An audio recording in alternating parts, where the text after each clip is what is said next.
Hey everyone, and welcome. Thanks for tuning in to part 2. In part 1, I gave you some advice on when to show and when to tell, and why you might want to choose to do one over the other in a given scenario, but I only scratched the surface of how you show. So, in this video, I'm going to focus on the how, specifically how to show, and how to sprinkle in just a little bit of telling.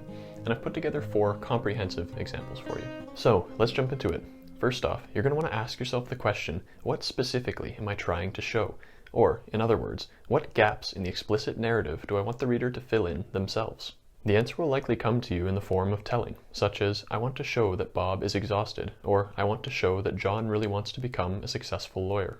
You might want to show a character's emotional or physical state, their motivations, their perception of another character, their thoughts, the story's theme, or even tone. It could be any number of things. Just be sure to refer to part 1 if you need some guidance as to what sort of things might be better left told versus shown.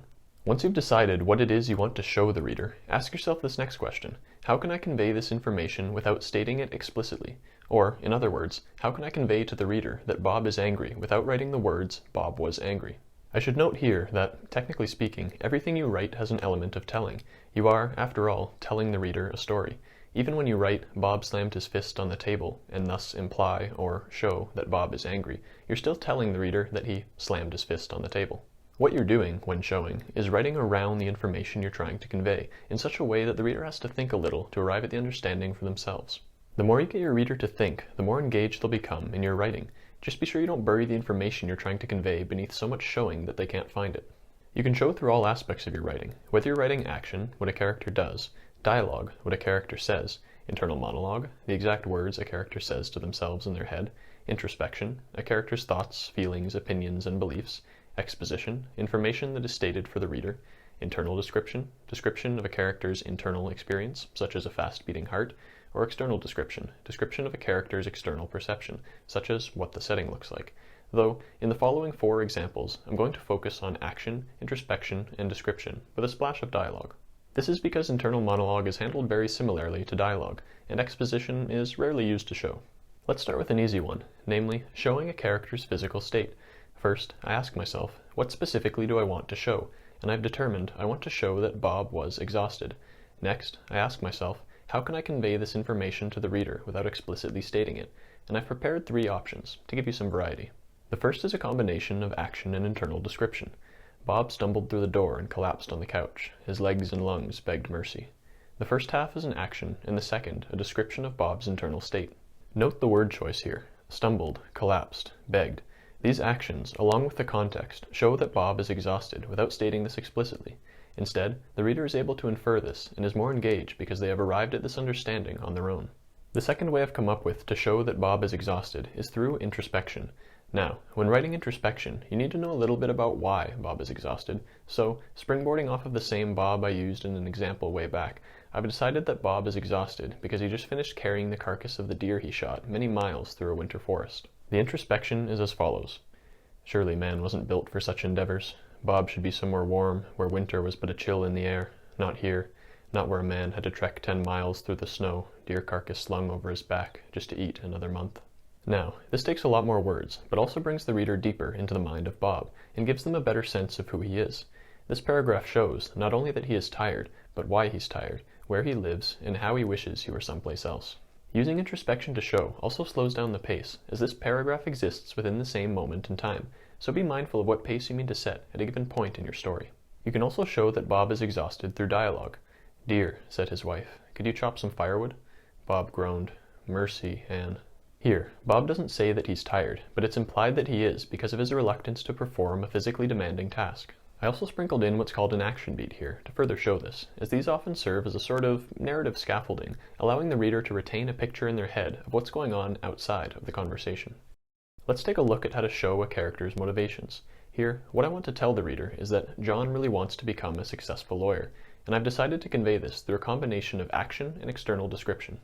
Steve drove by in a polished black Cadillac, and John lost himself in the rust on his bicycle's handlebars, the squeaking of its wheels, the rattle of its chain every 3 pedals when it skipped. He grit his teeth and tightened the tie around his neck while his $50 suit flapped in the wind. He pedaled through the parking lot of the law library, parked his bike, and let his studies consume him. When showing through external description, you have 2 main tools at your disposal, word choice and what you choose to focus on. Here, I focus on the bicycle's handlebars, wheels, and chain, and use the words rust, squeaking, rattle, and skipped, not only to show the reader that it's an old, worn-out bike, but to show the contrast between it and the polished black Cadillac. The fact that John focuses on this contrast shows the reader where his head's at, and when he grits his teeth, tightens his tie, and goes to the law library to study, it's implied that he feels dissatisfied with his current station in life and is putting a great deal of effort into becoming a successful lawyer with a nicer ride. I also slipped in another external description of his $50 suit flapping in the wind, and used the word peddled, as it has sort of a meek connotation. Writing, "His studies consumed him," also shows what he plans to do about his dissatisfaction. Now, let's take a crack at showing a character's emotional and/or psychological state, as the two are directly linked. If I want to show, through action and internal description, that Bob was angry at Tim, I could write, "Hot air rushed out Bob's nostrils like a bull, and he punched Tim in the face." The internal description of hot air rushing out Bob's nostrils like a bull paints Bob as an angry man, without stating this explicitly. It's also a simile, which is a great tool to show, as are metaphors. And the action of him punching Tim in the face supports this, as well as showing who Bob is angry at. Not only does this sentence engage the reader more than simply telling them Bob was angry at Tim, but it furthers the plot and gives them a sense of who Bob is, namely, that he's a hot-tempered, bullish man. Though this would also depend upon the context surrounding why he punched Tim. Perhaps he had good reason to. Now, let's try using introspection to show a character's emotional and/or psychological state. Instead of writing, "John was stressed out," I've written, "He'd never pass the exam now. Damn that party and all those high, drunken maniacs. Who puts pills in a stranger's drink for laughs? His life was over. He couldn't afford to retake a single course. They'd toss him out of law school and he'd end up in some dead-end job. He'd lose his girl, the rest of his hair, and die alone in some dirty motel. Just come out for one beer," they'd said. Curse them all. Here, I show that John is stressed out primarily through focusing on his bleak outlook for what his future may hold. I also show that he's a straight-edged guy who doesn't typically partake in intoxicated revelries, that he's regretful of his decision to do so, and that he blames those who enticed him to come out. But note how I also tell, as well as use the passive voice. I tell the reader that he can't afford to retake a single course, and I write the passive line, "His life was over." This may sound like telling, as might the line, "He'd never pass his exam now," but because the first is not literal, and the second is a thought, not a certain thing, I'd still call them showing because of the distress they imply. To cap off this example, or set of examples really, let's now use an external description of the setting to show a character's emotional and/or psychological state. Instead of writing, "Bob was happy," I've written, "Deer frolicked in the quiet meadow. The tall, lush grasses swayed in the breeze, and bees floated from dandelion to daisy. Meanwhile, squirrels chattered and played among the branches of the northern pines." The key here is in the word choice. Frolicked, quiet meadow, lush, swayed, breeze, floated, dandelion, daisy, played. Almost every word has a positive or lighthearted connotation, and the focus is on all the aspects of this place that are alive. Combine these things, and the reader gets the distinct impression that the character perceiving this setting is happy, without my needing to state this explicitly. I could have also altered this description with a bit of introspection and passive writing, as follows. Summer evenings like this were meant to be cherished. Deer frolicked in the quiet meadow, all tall grass and dandelions, daisies too, while squirrels chattered and played among the branches of the northern pines. Or, in case you were wondering how I could describe such a pleasant-sounding setting in a way that shows the point of view character is bitter as opposed to happy, I could have written, "At last, this dreadful day had ended. Deer grazed in the sorry field, all weeds and unkempt grass, while those filthy, furry-tailed little rodents screeched, the death of all serenity as they fought among the branches of the prickly trees." Note the change from vibrant, happy words to bland, dreary ones. Dreadful, grazed, sorry, field, weeds, unkempt, filthy, rodents, screeched, death, fought, and prickly. If a person is suffering some inner turmoil, they may not see the beauty in things, and so, if you describe a pleasant setting in this way, you show this inner turmoil without having to state it explicitly. Let's end by showing one character's perspective of another. Instead of writing, "Bob was disgusted by Tim," I've written, "Bob scowled as Tim wiped his snot-stuffed nose with a fat, grubby finger and chewed his burger like one of those floppy-cheeked dogs."